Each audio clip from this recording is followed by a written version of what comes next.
So Amazon has released this product called the Fire TV Blaster. And let me tell you what it's going to do for your Fire Stick 4K, or your Fire TV.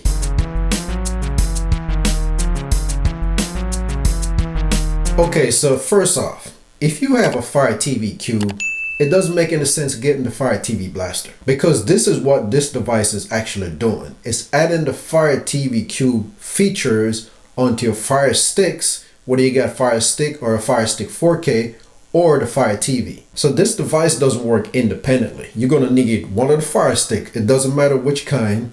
You're going to need an Echo device, whether you get the ones that's only have the voice or do you get the one with the actual screen on it.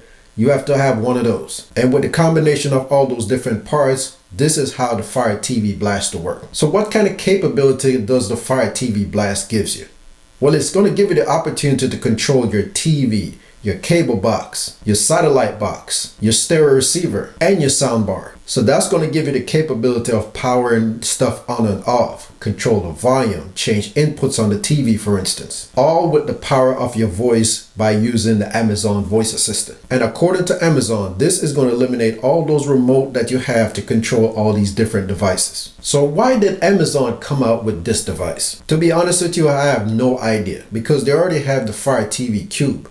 They want you to buy all these different parts to combine it with the TV Blaster. But by the time you spend all that money, might as well you just pony up for the Fire TV Cube. And even though it might be a little bit cheaper going that route instead of buying the Fire TV Cube, I would recommend that you just go ahead and buy the Fire TV Cube if you want the capability of buying all these parts separately. That's the Fire TV Cube right here you're looking at with all these separate parts. You're just building a cube in separate pieces. As a matter of fact, I think Amazon put this out there as an experimental product, because like I said, I don't understand why you have to buy all these other different parts to make this thing work when you can just get the cube. And at the time of this video, Amazon has 62% 1-star rating. So as you can see, it's not a stellar product. Now, I'm not trying to sell you the Fire TV Cube here. I'm just saying, if you're thinking about getting this product, you want to think twice, because it's not what it seems. You need additional parts to make it work when you can just get the one product that's already have all the capability of what this thing is trying to do. All right, so normally, you know, I'll be giving you tips on products that you can get to improve your lifestyle.